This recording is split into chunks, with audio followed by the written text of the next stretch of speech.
ZZ Star Book Club. Louise Hay, You Can Heal Your Life. This is an old book, and it is a foundational book. It is amazing. It's a little dated in regards to some of the details, but it's nostalgic. The content and the tools are foundational. They're amazing. So check it out, Louise Hay, You Can Heal Your Life. This is the woman that founded the Hay House Publishing Company. So check her out. Look at her. Look at that hairdo from 1984. Yes. All right, I'm going to read you a bit. I was doing a Violet Alchemy healing session today, and in Violet Alchemy healing, I use a bunch of different material I source. I use the pendulum to determine where I need to go, what source I need to bring forth for whoever it is that I'm working for. And so today, I was directed to pull this book out and to go to this chapter in this page. It was so potent, I decided to share. This is something I've been thinking about doing for a long time. So it directed me here to this page and this paragraph. This paragraph. The paragraph is, repeated patterns show us our needs. Repeated patterns show us our needs. For every habit we have, for every experience we go through, over and over and over, for every pattern that we repeat, there is a need within us.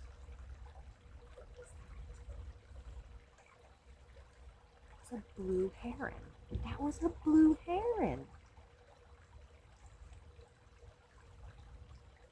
Wow, it's landing right over there. Repeated patterns show us our needs. For every habit we have, for every experience we go through over and over and over, for every pattern we repeat, there is a need within us.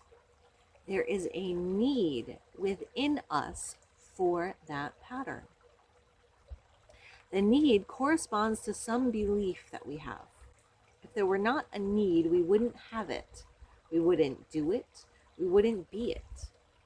There is something within us that needs the fat, that needs the poor relationships, that needs the failures, the cigarettes, the anger, the poverty, the abuse, or whatever there is that is a problem for us.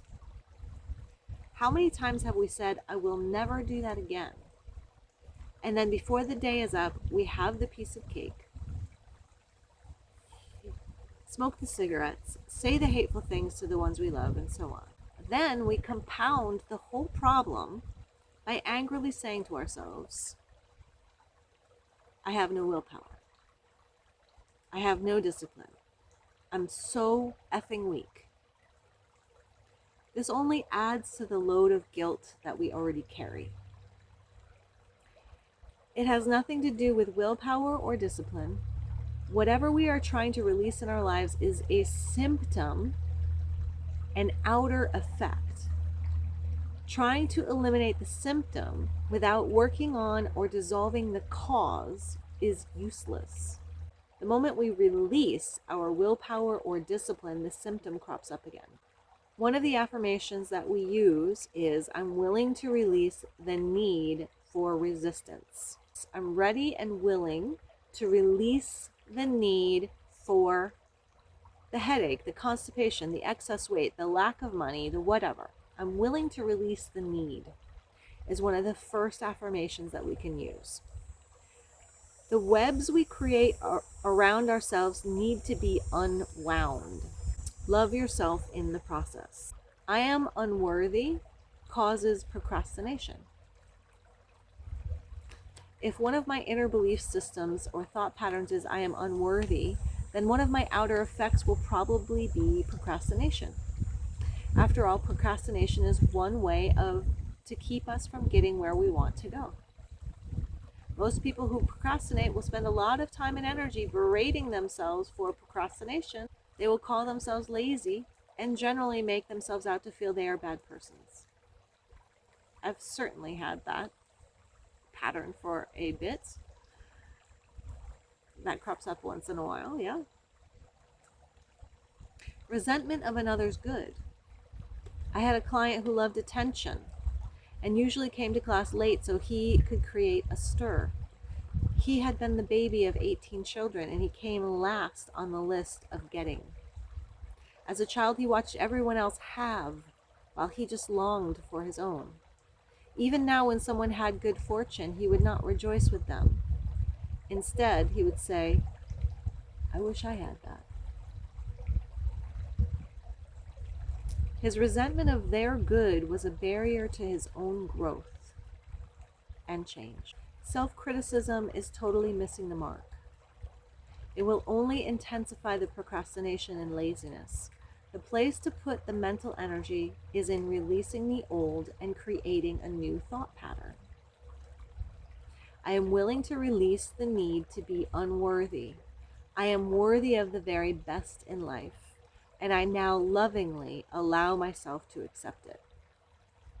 As I spend a few days doing this affirmation over and over, my outer effect pattern of procrastination will automatically begin to fade.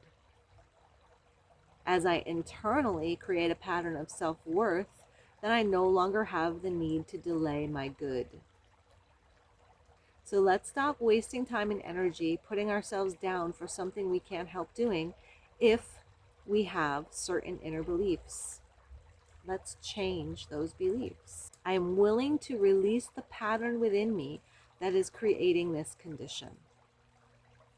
I am beginning to understand that I created this. I now take my own power back.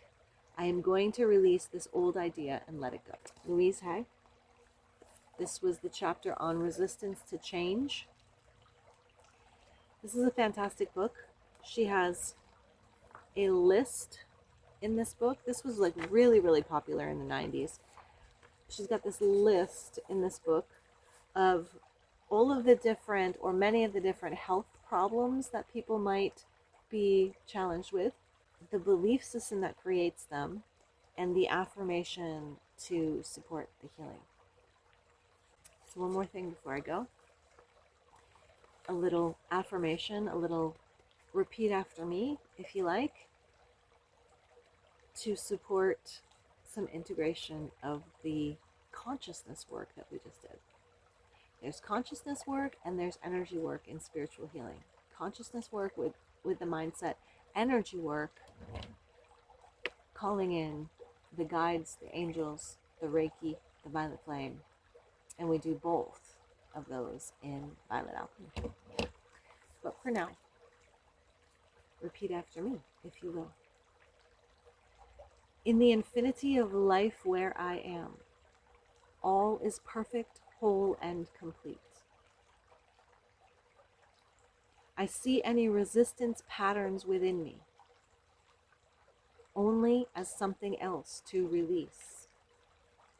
They have no power over me. I am the power in my world. I flow with the changes taking place in my life the best I can. I approve of myself and the way I am changing. I am doing the best I can. Each day gets easier. I rejoice that I am in the rhythm and the flow of my ever-changing life. Today is a wonderful day. I choose to make it so. All is well in my world. Peace out, brothers and sisters. See you soon.